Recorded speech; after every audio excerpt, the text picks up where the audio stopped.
Legend tells, long before the rise of the Great Republic, the galaxy was divided. In place of a single government, systems forged kingdoms, each bound beneath a single ruler. Some of these rulers were tyrants. Others were heroes. But none was as great as the former knight Arthur. While Arthur's kingdom had enjoyed several years of peace, not every kingdom was so lucky.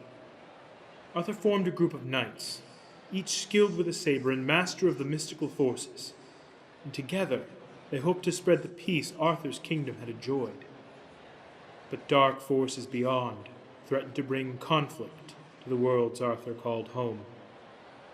As the neighboring kingdoms grew restless, and the likelihood of war grew, Arthur tried one final time to end the impending conflict before it began. A tournament was called. The rulers of the neighboring kingdoms were to send their best knights. Each would stand as an equal, but in the end, only one could claim victory. Arthur hoped that such an honorable show of skill would show his fellow rulers that any conflict would be long and painful. As Arthur's knights moved through the tournament, so too did a mysterious stranger. Among Arthur's knights, the most valiant proved to be Lancelot. Though none had questioned Lancelot's skill, even Arthur was surprised to see the knight beat even the most worthy of opponents in mere moments. Equally surprising was the skill demonstrated by the stranger. As the stranger advanced, Arthur tried to find the king who presented such a mighty warrior. No king could claim the stranger's service. Though many knights had entered the tournament, in the end, it was the stranger who stood face to face with Lancelot in that final round.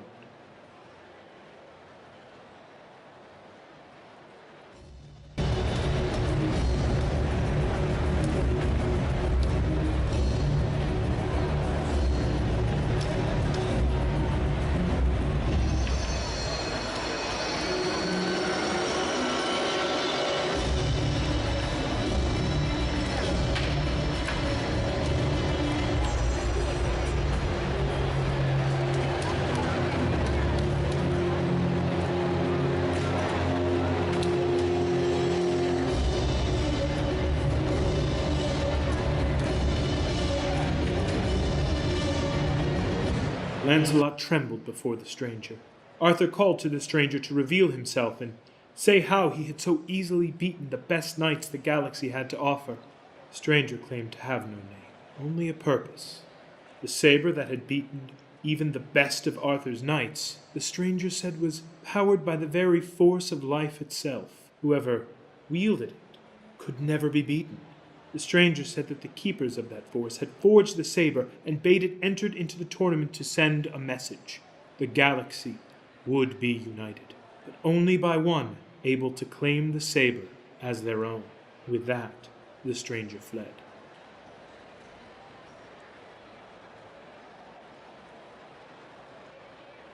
With the stranger gone, Arthur gathered his knights. The quest seemed impossible. There were 1,000 star systems in the galaxy, each with a dozen worlds circling its star. With no hint from the stranger where to begin their quest, each knight offered a suggestion as to where the sword could be hidden. Galahad spoke first, reasoning that only someone of great bravery could wield a saber that could not be beaten. Galahad suggested the quest begin in the darkest corners of the galaxy, where even the bravest of knights feared to go. "Ah," Arthur responded, "but the galaxy is full of dark corners." Eager to prove worthy of knighthood, Galahad's apprentice Melius spoke up. Among the students who'd followed their masters to the tournament, a story had been told of a crypt world on the outer rim, a world where a powerful wraith of the dark side guarded the resting place of a knight who'd ended his mortal existence. With Arthur's blessing, Galahad and Melius headed for the dark and distant world. Arriving, the two traveled far and wide, searching among the monuments for the wraith and the mausoleum it guarded. After many days, the pair came to a fork in the path. The path on the left warned, "Let no man enter, unless he should prove his prowess with a saber will make him fearless." The path on the right warned, "Let no man enter unless he should be willing to prove that his goodness can overcome fear." Melius charged down the path to the left, saber in hand, eager for action, ready to prove worthy of knighthood. Galahad, however, walked down the path to the right. The path to the left led Melius deeper into the shadows, monuments to the dead rising higher and higher to block out the moonlight that showed the way. Soon, though, the path ended with a dark figure standing in Melius's way. "What do you seek?" asked the wraith. "The legendary saber which cannot be defeated," Melius answered. "Why do you seek it?" the wraith said. "To impress my master, and show that I am skilled enough to be made a knight," Melius said. "You have walked the path of pride, young apprentice," the wraith responded. "Now you will see the reward that pride brings."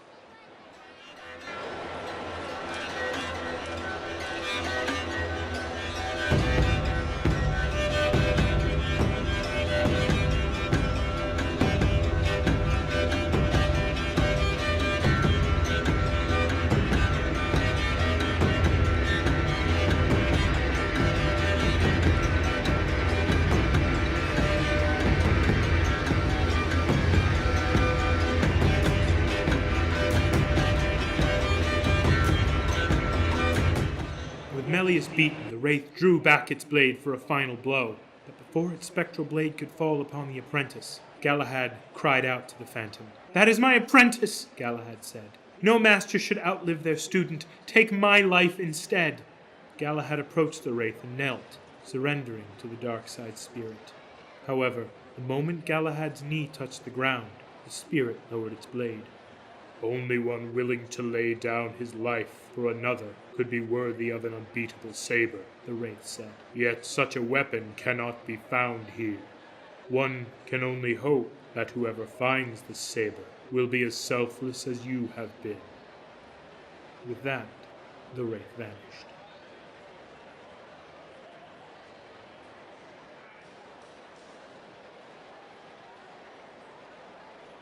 While many of Arthur's knights searched the darkest worlds for the mythical saber, word came to Arthur of strife on a small desert world whose king had recently died. Knowing that any warrior could lay claim to such a leaderless world, Arthur chose the most selfless knight in the kingdom, Percival, to help the world select its new leader. Arriving on the world, Percival was greeted by a pair of twins who welcomed the knight with great honors. "At last," said the first twin, "a knight has come to rally our people, to teach us how to lead ourselves and end the chaos that has befallen us since the death of our king." "No," said the second twin, "this knight has come to lead us. We shall name the knight our new king, and as king, this knight shall bring peace." Percival swore to the twins that Arthur had not sent a knight to lead, nor to rally the people. Percival had only come to oversee the selection of a new leader by the people, and seek the unbeatable saber, which might be hidden here. "Nonsense," said the second twin. Taking Percival's arm, the twin led them toward the palace of the old king. 100 servants stood ready to serve a new king. A room full of gold and gems promised that the next king would never know want. "You will be our king, and this will all be yours. You will know no equal. Even your King Arthur will bow to you." Then the first twin took Percival's arm, and the pair moved to the palace balcony. The country beyond was torn by war. A tired and weary crowd huddled near the palace steps, waiting for the scraps of food the palace would throw away. "You will rally us and show us the way to lead ourselves. This palace will be torn down, and we will rebuild in the name of the people." Percival stood torn. To be king would offer everything that could ever be dreamed of, and yet the people would suffer. To show the people how to lead themselves would be hard work and persistence, but in the end, people would be free, yet Percival would gain nothing. As Percival considered the choice, the second twin drew a saber. In a moment, the twins were locked in combat.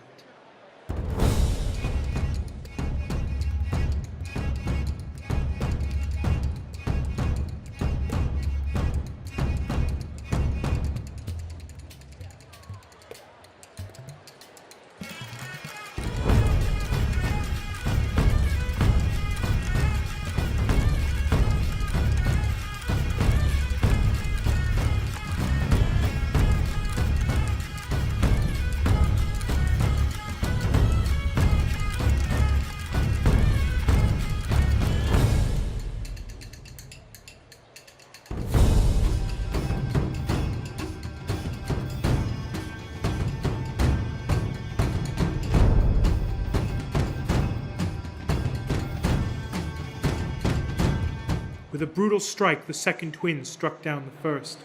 "Come," the second twin said. "The choice is made. No longer shall you serve Arthur.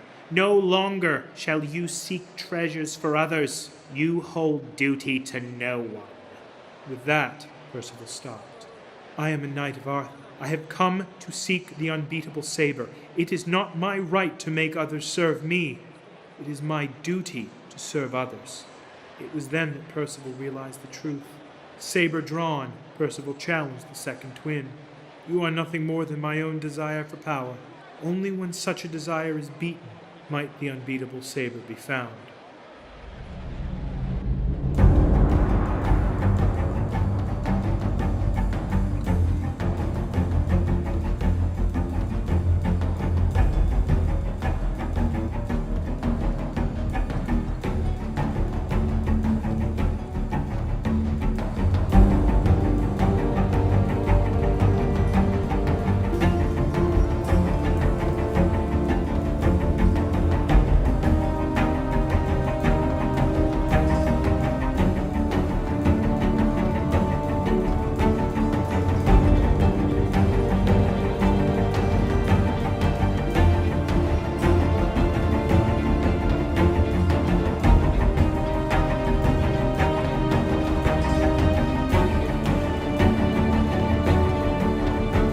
When the second twin fell, the first twin rose. Percival would show them how to be free, free from the desire for power. Yet, the first twin confessed, Percival would not find the unbeatable Saber here. Still, the twin said, the galaxy should hope that one as untempted by power as Percival should wield the saber. Only then would the galaxy know peace.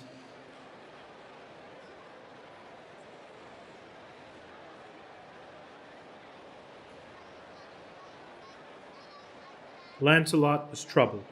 Though he had travelled as far as any other of Arthur's knights, neither the saber nor the smallest clue to its whereabouts had revealed itself. Though Arthur assured each knight that the search would take time, Lancelot could not help but feel the burden was his to find the saber. He had faced the stranger. He had lost. He had let the stranger vanish. Seeking to escape his frustration, Lancelot ventured to a forest world on the edge of the galaxy.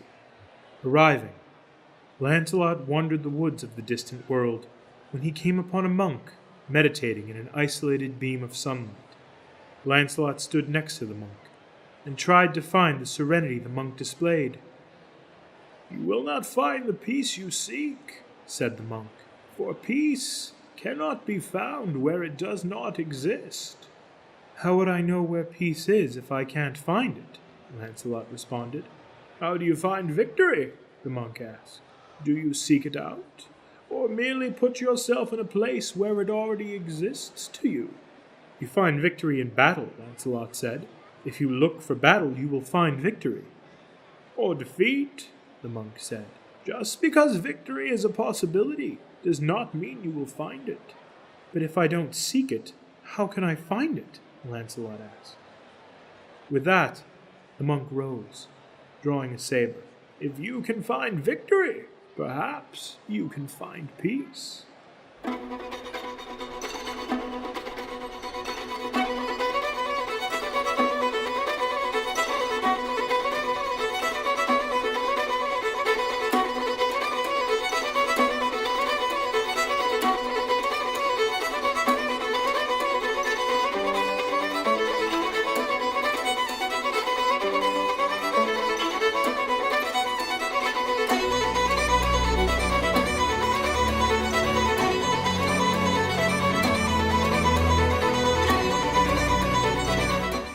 Kneeling before the monk, Lancelot was stupefied.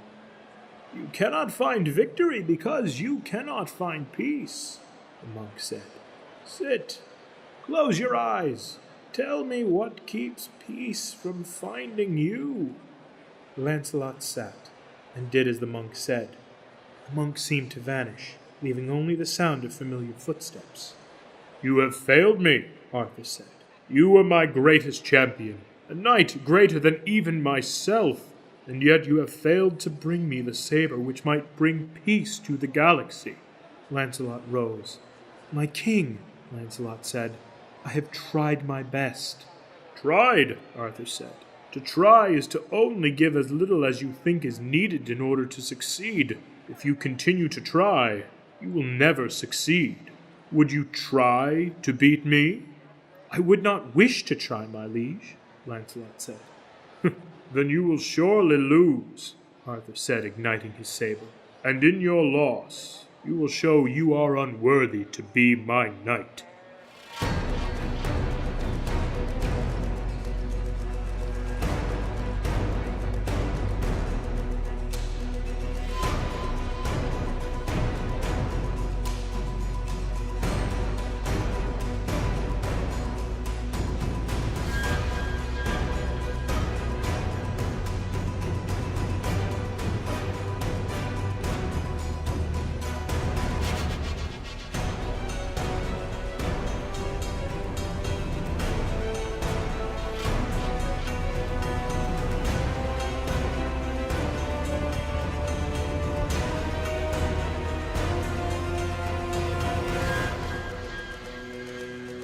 With that, Lancelot's eyes opened. "You have found the emotion within you which blocks your peace," the monk said. "I don't understand. Do I fear my king?" Lancelot asked. "No, you fear your failure," the monk said, "and that your failure will be your fault." "But I cannot find the saber," Lancelot said. "Perhaps it is because you have focused on trying to find it. Much like peace and victory, perhaps it can only be found when you cease to try and simply do. Such must be the mindset of one who would bring peace to the galaxy." With that, the monk wandered into the woods, leaving Lancelot alone with his thoughts.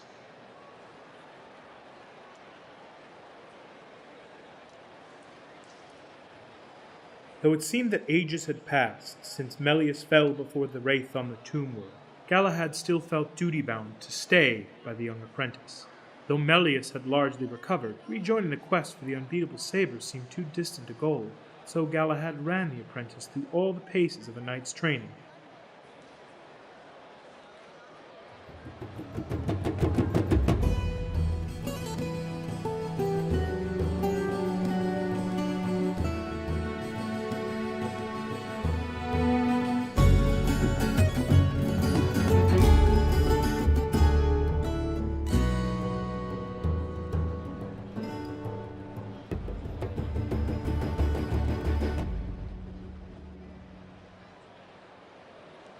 The apprentice's blade was swift and sure.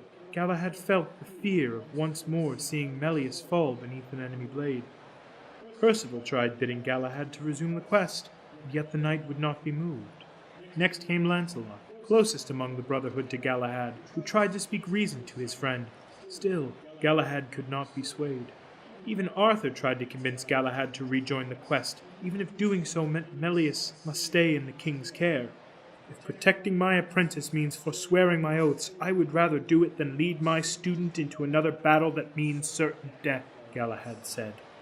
Ever understanding, Arthur suggested perhaps it was time for Galahad to take the apprentice to the Crystal Temple in order to construct a new saber, for the one Melius had been using was weak and battered from the encounter with the wraith. To this mission, Galahad acquiesced. Arriving at the temple, the pair were greeted by one of the temple monks. The monk questioned them, as it was necessary to ensure the temple gave no entry to those who would use crystals in the name of the dark side.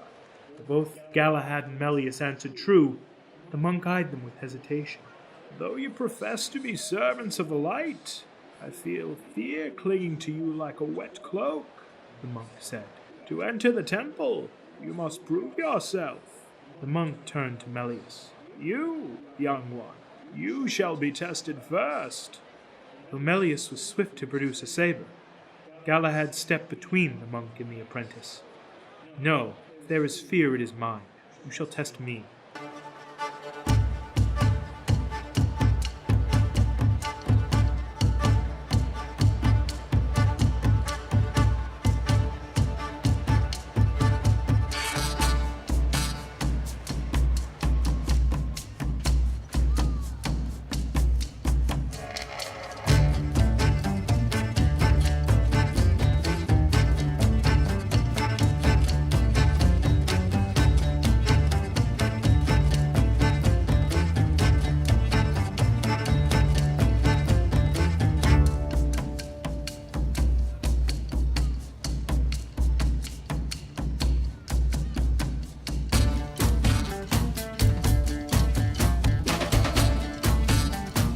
fight well, the monk said, but fear has not left you. You may enter the temple, but beware.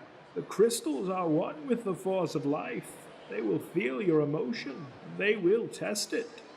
Stepping into the temple, the duo were enveloped in darkness, leaving only their sabers to guide them through the maze that led to the crystalline caverns below.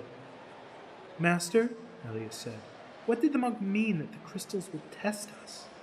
The crystal chooses the knight, Galahad said. It will need to know that you are right for it. However, the burden we carry into this temple is mine. It is likely the crystals will test me to know if you are worthy. As Galahad's thought finished, the light from Melius's blade caught a form in the darkness. It can't be, Galahad said, making out the shape of the dark-side wraith in the temple's shadows. The form beckoned, drawing a saber of its own. Don't worry, Master, Melius said. I'm ready this time. With that, the apprentice ran off into the darkness. Galahad called out. Melius was too far gone. It only took a moment, that familiar feeling of fear to creep into Galahad. Before Galahad could give chase, a chill ran down the knight's neck. Turning, Galahad saw a new form in the darkness. Without a word, the creature drew a saber, illuminating its form in the darkness. The fear is yours, Galahad. No force in the galaxy would test a valiant student, and not a fear-ridden master.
Galahad lay there for a while, waiting for the icy fingers of death. Those fingers never came. Instead, Melius emerged from the darkness. Master, Melius cried, I passed my test and I have found my crystal. I too have been tested, Galahad said. I don't know if I have passed or failed. If the crystals have allowed me to face my battle on my own, I believe you must have passed, Master, Melius said. For your fear was to let me fight on my own. And you have fought, Galahad said, and won. You shall again and again, my student. Come, let us build your new saber. And then we shall find the unbeatable saber? Yes, and there is no quest more worthy of you, my student.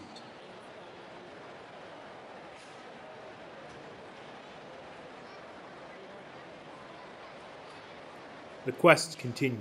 Each knight in Arthur's court had explored corners of the galaxy they had never before seen. They had saved countless worlds and struck down countless evildoers. But still, the unbeatable saber would not be found. The neighboring kingdoms too had gone out in search of the saber, looking to make their kings the one to unite the galaxy. But they too had met with frustration and disappointment. War was a distant memory now. The journeying knights had spread the notions of peace and hope across the stars. Yet still, the unbeatable saber could not be found. A second tournament was called, this time in the spirit of friendship and goodwill. As before, each king brought his best knights, and as before, it it was Lancelot who found himself in the final match. When Lancelot's opponent stepped onto the field, shrouded in a cloak, even Arthur secretly hoped that the hood would be drawn back to reveal that same mysterious stranger who had triumphed in the last tournament. There were no mysterious strangers now, for everyone knew Lancelot's opponent to be Percival.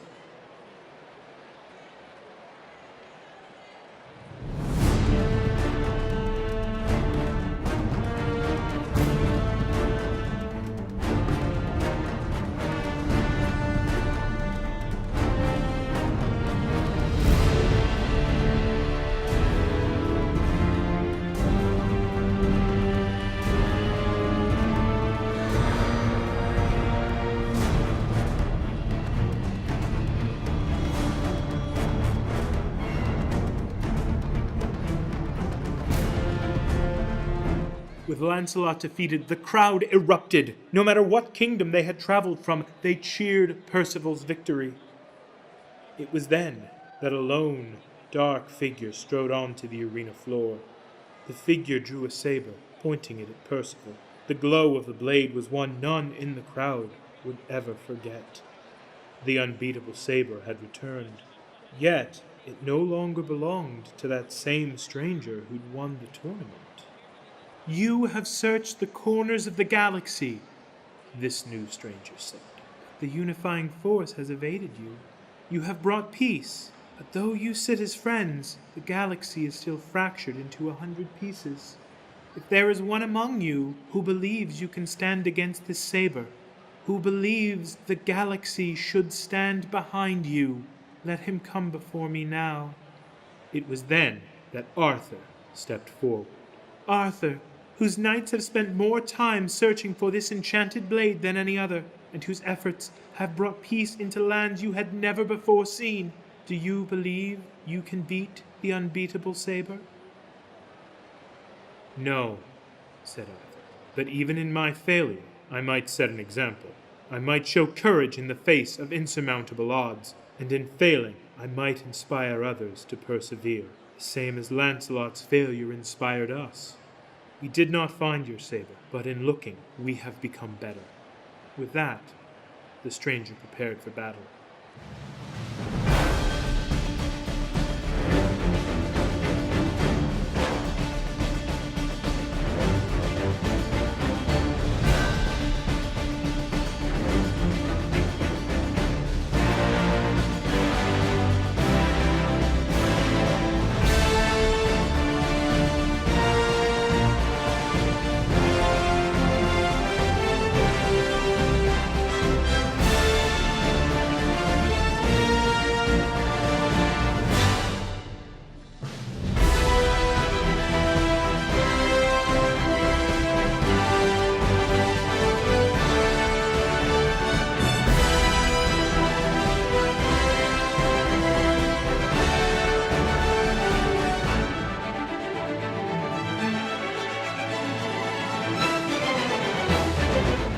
Arthur looked into the stranger's eyes without fear.